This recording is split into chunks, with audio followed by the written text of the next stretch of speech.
मित्रों नमस्कार। आज जो नया वीडियो मैं अपने YouTube चैनल हैप्पीनेस सीक्रेट के ऊपर अपलोड कर रहा हूँ, उसका टॉपिक है बिगड़ते करीबी रिश्ते को तुरंत संभालने के लिए अपनी ये 3 कमियाँ दूर करें।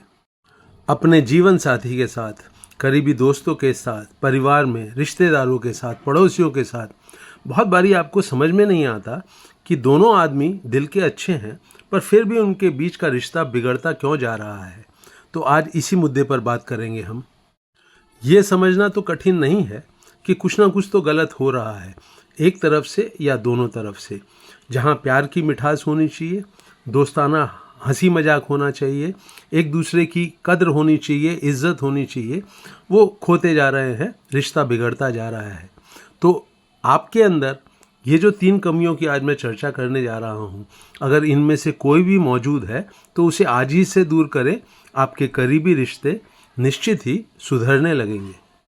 तो पहली कमी को आपसे साझा करने के लिए मैं एक पति पत्नी का उदाहरण ले रहा हूँ। नई नई शादी हुई है, कोई 8-10 महीने हुए हैं, प्रेम विवाह हुआ है, दोनों पढ़े लिखे हैं, अच्छी नौकरी कर रहे हैं, और शादी के थोड़ी देर के बाद ही, कुछ दिनों के बाद ही रिश्ता बिगड़ने लगा।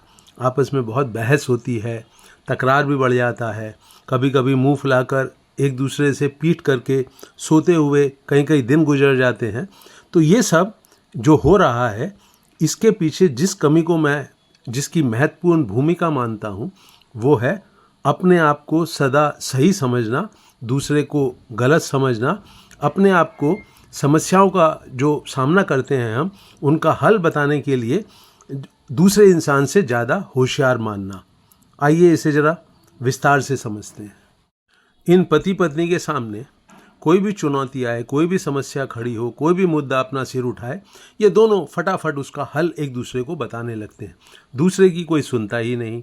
ये अपने अपने पक्ष में इतनी बढ़िया दलीलें दे सकते हैं, चूँकि पढ़े लिखे हैं, समझदार भी हैं, दलीलें इतनी अच्छी देते हैं कि दूसरे आदमी को इनको लगता है कि इनकी बात मान ही लेनी चाहिए। पत्नी सोचती है पति को इतना सही हल क्यों नहीं दिखाई दे रहा है, पति भी कुछ कुछ ऐसा ही सोचता है। ये अपनी बात को ऊपर रखने के लिए एक तरह से मजबूर हैं। इनको लगता है कि दूसरा आदमी जो है उनकी बात नहीं सुन रहा। ये दोनों ही तरफ से इसी तरह का एहसास होता है। धीरे धीरे जो एक डिस्कशन होता है, जो चर्चा होती है, वो वाद विवाद में बदलती है।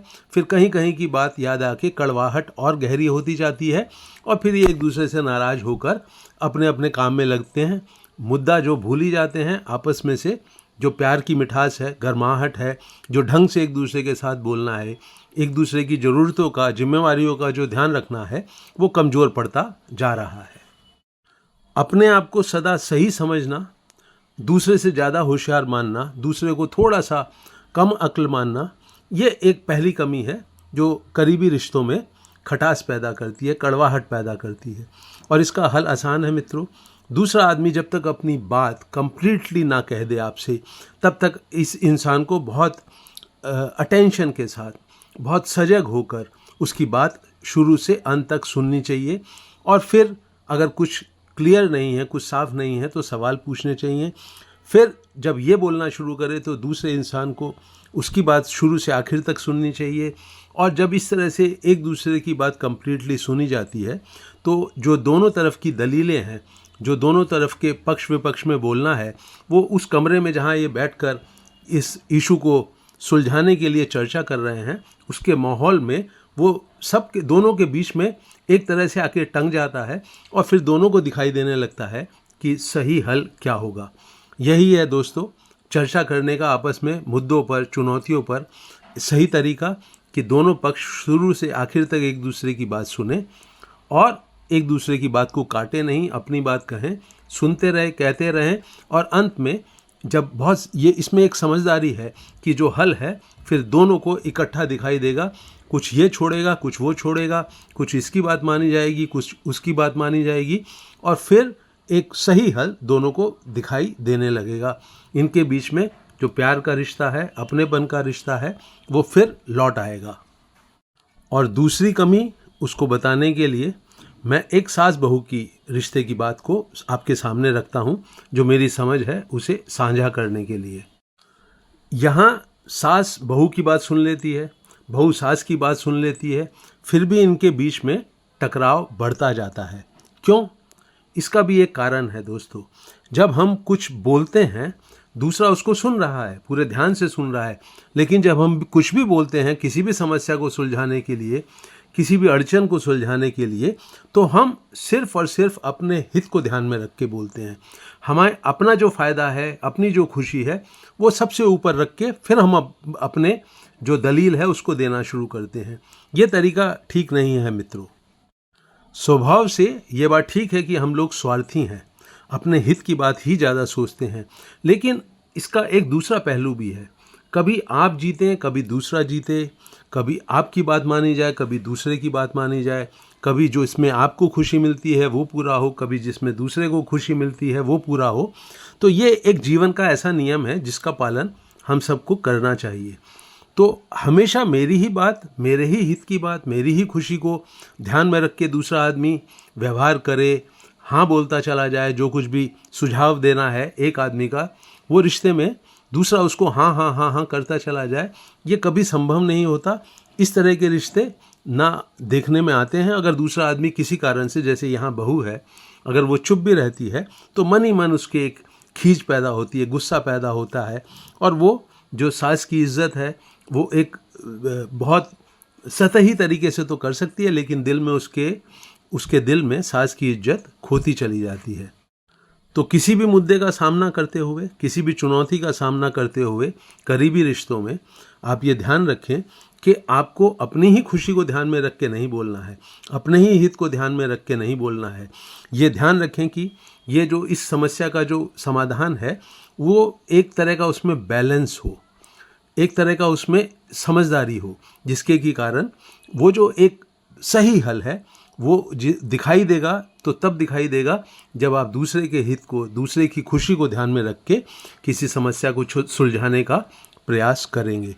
सास बहू ने जब इस तरीके बात उनकी अगर दोनों की समझ में आ जाए और एक दूसरे के हित को ध्यान में रख के और अपने हित को ध्यान में रख के बोलें, और दूसरा जो पहली बात कही मैंने, दूसरा शुरू से आखिर तक एक की बात सुने फिर दूसरा सुने, तो समस्या का हल ज़्यादा बेहतर तरीके से होता है, और जो बिगड़ता हुआ रिश्ता है वो बिगड़ना उसका रुक जाता है, और आपसी प्रेम, एक दूसरे के लिए इज्जत, मान सम्मान बढ़ता जाता है। अब तीसरी कमी की बात कर लेते हैं। तो दोस्तों, पहली कमी में बात को सुनना शुरू से आखिर तक जरूर महत्वपूर्ण था। दूसरी कमी में सिर्फ अपने ही हित की बात को ना करते रहें, ये महत्वपूर्ण था। तीसरे, अगर रिश्ता थोड़ा सा बिखराव की तरफ, बिगड़ाव की तरफ बढ़ रहा है, उस टाइम पे दोनों पक्ष तनाव में आ जाते हैं। इसके लिए दो दोस्तों की बात करता हूँ। दोस्तों में कोई झिझक नहीं होती अपने दिल की बात कहने के लिए।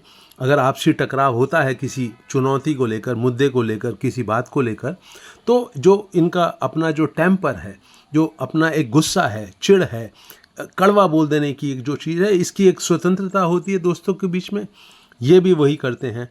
लेकिन जब आप तनाव में हैं, आपका रिश्ता, जब कोई मुद्दा सही रास्ते पर, उसका सही रास्ता, सही हल नहीं आप समझ पा रहे हैं दोनों आदमी, तो इन दोस्तों को क्या करना चाहिए? क्या एक दूसरे के ऊपर गुर्राते रहना चाहिए? एक दूसरे की पुरानी अच्छी बुरी बातें याद दिला के अपना पक्ष ऊंचा रखने की कोशिश करनी चाहिए? कड़वी बातें मुंह से निकालनी चाहिए? अतीत में किसी से गलती हो गई है, क्या उसको दोहराना चाहिए? क्या तीखा बोलना चाहिए? एक दूसरे के दिल को चोट पहुंचा देनी चाहिए एक उस मुद्दे के कारण जिसका अभी हल नहीं मिल रहा है? तो तनाव में आकर, प्रेशर में आकर, दबाव में आकर कि समस्या नहीं सुलझ रही है, अगर आप दूसरे के ऊपर गुस्सा करने लगते हैं, चिढ़कर बोलने लगते हैं, तीखा बोलते हैं, कड़वा बोलते हैं, तो ये भी जो है बात रिश्ते को बहुत ख़राब करने लगती है। क्योंकि जो कुछ भी आप एक दोस्त बोलता है दूसरे दोस्त से, तो वो दूसरे की मेमोरी में बैठेगा ही, उसको याद रहेगा बाद में, और जब वो अपने कमरे में लेटकर उसको दोहराएगा तो जो दोस्ती की नींव है इनके बीच में वो कमज़ोर पड़ने लगेगी, आपस का प्यार कम होने लगेगा, एक दूसरे के लिए जो मान सम्मान है, एक दूसरे के ऊपर जो विश्वास है, वो डगमगाने लगता है।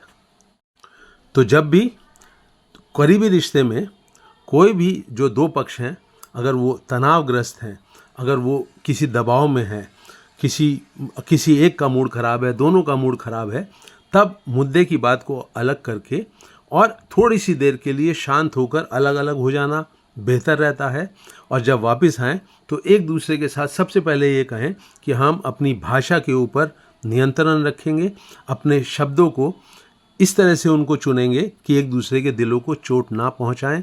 ये मुंह से ना भी कहें पर दिल में क्लियर होना चाहिए कि जब कभी किसी बात को लेकर अगर दो आदमियों के बीच में चर्चा होती है जिसमें उनके दोनों के जो मत हैं वो अलग अलग हैं, तो अपनी भाषा के ऊपर से, अपने शब्दों के ऊपर से, अपनी भावनाओं के ऊपर से नियंत्रण नहीं खोना चाहिए। तो मेरे देखे मित्रों, ये 3 कमियां महत्वपूर्ण थी जिन्हें दूर करने का प्रयास आप समझदारी से आज से ही करें। फिर आपका करीबी रिश्ता ना तो बिखराव की तरफ कभी बढ़ेगा, और बढ़ चुका है तो वो वापस लौट आएगा प्रेम की तरफ, दोस्ती की तरफ, अपनेपन की तरफ। जैसा कि मैं अपने हर वीडियो में दोहराता हूँ, ये सब चीज़ें बहुत आसानी से संभव हो जाती हैं जब आप बहुत सजग होकर जीने लगते हैं। सजगता एक ऐसी चीज़ है जो आपकी ज़बान के ऊपर, आपकी सोच के ऊपर, आपके एक्शंस के ऊपर बहुत अच्छा एक तरह का एक समझदारी भरा एक प्रकाश सा डालती है। उस प्रकाश के मौजूदगी में कुछ भी गलत आप बोल नहीं सकते, सोच नहीं सकते, कर नहीं सकते। इस अभी और यहीं के संसार में जो अभी आपके चारों तरफ का जो माहौल है वहाँ पर खुलता है, वहाँ पर अगर आप सजग होकर मौजूद हैं तो आप पाएंगे कि आपका जो मन है वो अपनी मन मर्जी करके आपके काबू से बाहर कभी नहीं हो सकता है। तब या तो रिश्तों में दबाव और तनाव पैदा नहीं होता है, या बहुत मामूली सा पैदा होता है और विदा हो जाता है, और वो जो भड़क कर अपना आपक होकर एक दूसरे से आप कड़वी बात कहते हैं, सिर्फ अपने स्वार्थीपन के कारण अपने हित और खुशी की बात कहते हैं, उन सब के ऊपर रोक लग जाती है जब आप अभी और यहीं के संसार में बहुत सजग होकर, बहुत अलर्ट होकर, बहुत ऊर्जा के साथ भरकर, अपनेपन के साथ भरकर, प्रेम के साथ भरकर जब अपने करीबी रिश्तों में आप व्यवहार करते हैं तो सब कुछ ठीक रहता है। कोई टकराव, कोई बिखराव वहाँ ऐसा नहीं होता जो रिश्ते की जड़ों को कमज़ोर करे। तो मित्रों, आज का वीडियो मैं यहीं रोक रहा हूँ। मुझे उम्मीद है ये आपको उपयोगी लगेगा, पसंद आएगा। इसे आप अपने करीबी व्हाट्सएप ग्रुप वगैरह में अपने दोस्तों के साथ, परिवार के लोगों के साथ अवश्य शेयर करें। मेरे यूट्यूब चैनल हैप्पीनेस सीक्रेट को सब्सक्राइब करके मेरा हौसला बढ़ाएं। आपके जो भी कमेंट्स हों, सुझाव हों, वो मेरे साथ कमेंट सेक्शन में साझा करें। आप चाहते हैं कि मैं किसी नए विषय पर वीडियो बनाऊं तो उसको भी अवश्य कमेंट सेक्शन में लिखें। इस वीडियो को अंत तक वॉच करने के लिए आप सबका बहुत बहुत धन्यवाद।